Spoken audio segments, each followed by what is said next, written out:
중년 이후 삶에서 정말 중요한 건 하루하루 잘 노는 것이다. 지난주 토요일 오후였습니다.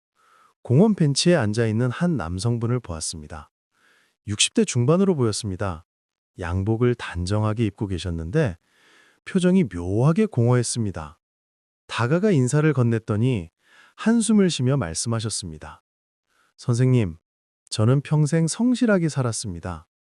그런데 이제 와서 보니 제대로 산 게 하나도 없는 것 같습니다. 그 순간 저는 그분의 눈빛에서 깊은 후회를 읽었습니다. 무언가를 놓쳤다는 아쉬움, 되돌릴 수 없는 시간에 대한 안타까움, 그리고 이제라도 뭔가 해야 한다는 초조함. 하지만 무엇을 어떻게 해야 할지 모르는 막막함까지. 혹시 여러분도 비슷한 마음을 품고 계신가요? 평생 열심히 살았는데 정작 즐거웠던 기억이 별로 없으신가요? 일만 하다가 어느새 중년이 되고 노년을 바라보게 되었나요? 그렇다면 오늘 이 이야기는 바로 여러분을 위한 것입니다. 그분은 평생을 일만 하며 살았다고 합니다. 아침 일찍 출근해서 밤늦게 퇴근했습니다. 주말에도 일했습니다. 명절에도 쉬지 않았습니다. 오직 한 가지 목표만 있었습니다. 가족을 먹여 살리고 아이들을 대학 보내고 집 한 채 마련하는 것. 그 목표를 위해 모든 것을 희생했습니다. 취미도 포기했습니다. 친구들과의 약속도 취소했습니다. 가족과의 여행도 미뤘습니다. 늘 다음에 하자고 했습니다. 지금은 바쁘니까 나중에 여유 생기면 하자고 했습니다. 그렇게 30년이 흘렀습니다. 목표는 이루었습니다.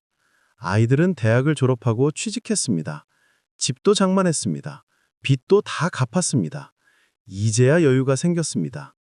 드디어 쉴 수 있게 되었습니다. 하지만 막상 시간이 생기니 무엇을 해야 할지 몰랐습니다. 취미도 없었습니다. 친구들은 다 멀어졌습니다. 가족들은 각자의 삶을 살고 있었습니다. 혼자 남겨진 느낌이었습니다. 그제야 깨달았습니다. 자신이 정말 중요한 것을 놓쳤다는 것을. 노는 법을 몰랐던 것입니다. 즐기는 법을 잊어버렸던 것입니다. 평생 일만 하다 보니 어떻게 쉬어야 하는지, 어떻게 즐거워해야 하는지 그 방법을 잃어버렸던 것입니다. 여러분은 어떠신가요? 제대로 놀아본 적이 언제였나요? 마음껏 웃어본 게 언제였나요? 아무 생각 없이 시간을 보낸 게 언제였나요? 혹시 기억조차 나지 않으신가요? 우리 세대는 노는 것을 죄악시하며 자랐습니다.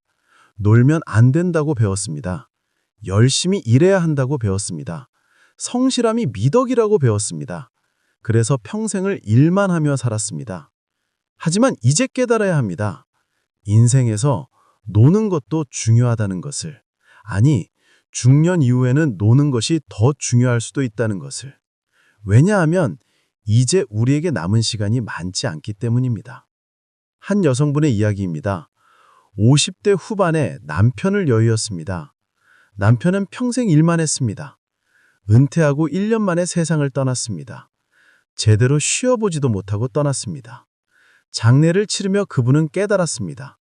인생은 정말 짧다는 것을, 언제 끝날지 모른다는 것을. 그리고 결심했습니다. 남은 인생은 다르게 살겠다고, 제대로 즐기며 살겠다고. 처음에는 어색했습니다. 무엇을 해야 할지 몰랐습니다. 평생 남을 위해 살았기에 자신을 위해 무언가를 한다는 것이 낯설었습니다. 하지만 조금씩 시도했습니다. 먼저 오래전에 좋아했던 것들을 떠올렸습니다. 젊은 시절 노래 부르는 것을 좋아했습니다. 하지만 결혼하고 나서는 한 번도 노래방에 가본 적이 없었습니다. 그래서 용기를 내어 노래교실에 등록했습니다. 처음에는 부끄러웠습니다.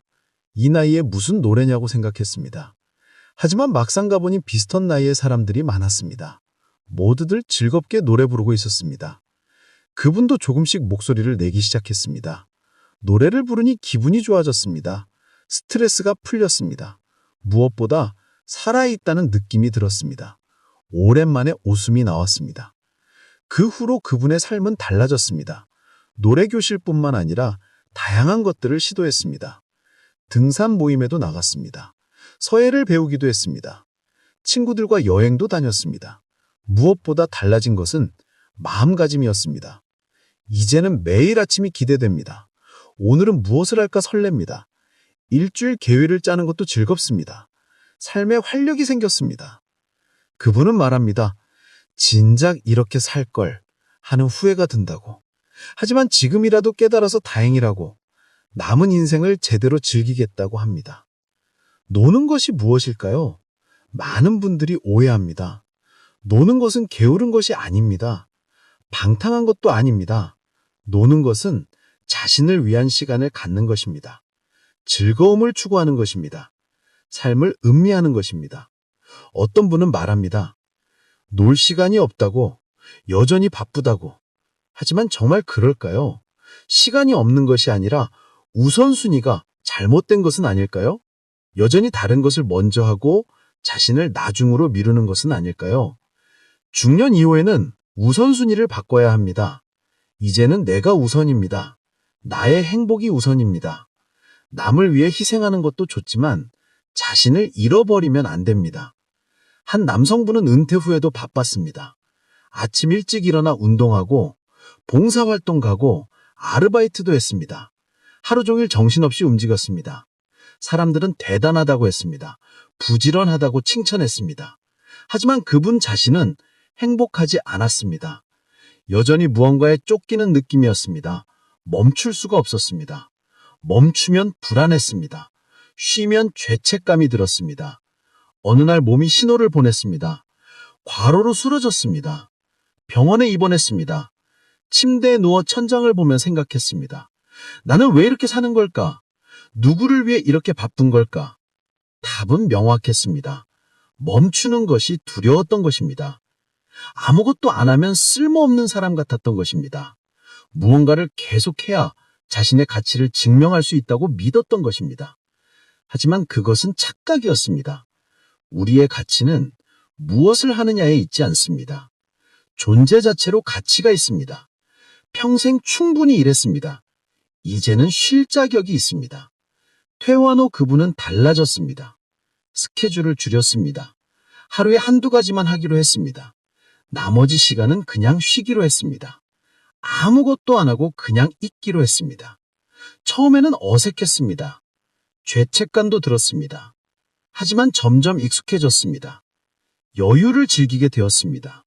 책을 천천히 읽었습니다. 음악을 들었습니다. 산책을 했습니다. 그러자 놀라운 일이 일어났습니다. 오히려 더 행복해졌습니다. 건강도 좋아졌습니다. 마음이 편안해졌습니다. 가족들과의 관계도 좋아졌습니다. 느긋해지니 여유가 생겼고 그 여유가 주변 사람들에게도 좋은 영향을 미쳤습니다. 노는 방법은 사람마다 다릅니다. 어떤 사람은 운동을 좋아합니다. 어떤 사람은 예술을 좋아합니다. 어떤 사람은 여행을 좋아합니다. 어떤 사람은 그냥 집에서 쉬는 것을 좋아합니다. 중요한 것은 자신이 진짜 좋아하는 것을 찾는 것입니다. 남들이 좋다고 하는 것이 아니라 내가 정말 즐기는 것, 의무감에서 하는 것이 아니라 진심으로 하고 싶은 것. 한 여성분은 그림을 그리기 시작했습니다. 평생 그림과는 담을 쌓고 살았습니다. 재능도 없다고 생각했습니다. 하지만 한번 시도해보고 싶었습니다. 동네 문화센터에 등록했습니다. 물감을 사고 캔버스를 샀습니다. 처음에는 서툴렀습니다. 뭘 그려야 할지도 몰랐습니다. 하지만 선생님이 친절하게 가르쳐 주었습니다. 조금씩 그림을 그려나갔습니다. 잘 그리지는 못했습니다. 하지만 그게 중요하지 않았습니다. 그림을 그리는 시간 자체가 즐거웠습니다. 색을 칠하는 것만으로도 힐링이 되었습니다. 몇 달이 지나자 작은 그림들이 쌓였습니다. 집에 걸어두었습니다. 가족들이 칭찬했습니다. 자신이 그린 그림을 볼 때마다 뿌듯했습니다. 내가 이런 것도 할 수 있구나 싶었습니다. 무엇보다 좋았던 것은 그림을 그리는 동안만큼은 다른 생각이 안 난다는 것이었습니다. 오직 그림에만 집중했습니다. 걱정도 잊었습니다. 스트레스도 사라졌습니다. 완전히 몰입하는 경험이었습니다. 이것이 바로 노는 것의 힘입니다. 내가 좋아하는 것을 할 때 우리는 온전히 현재에 존재합니다. 과거를 후회하지도 미래를 걱정하지도 않습니다. 지금 이 순간에 충실합니다. 어떤 분은 말합니다. 늦었다고. 이제 와서 노는 것을 배워봤자 무슨 소용이냐고. 하지만 그렇지 않습니다. 늦은 때는 없습니다.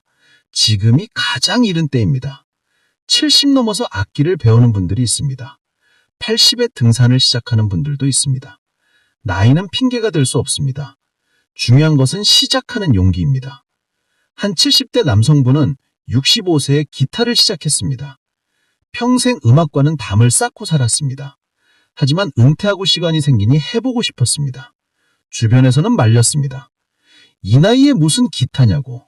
손가락도 안 움직일 텐데. 라고. 하지만 그분은 포기하지 않았습니다.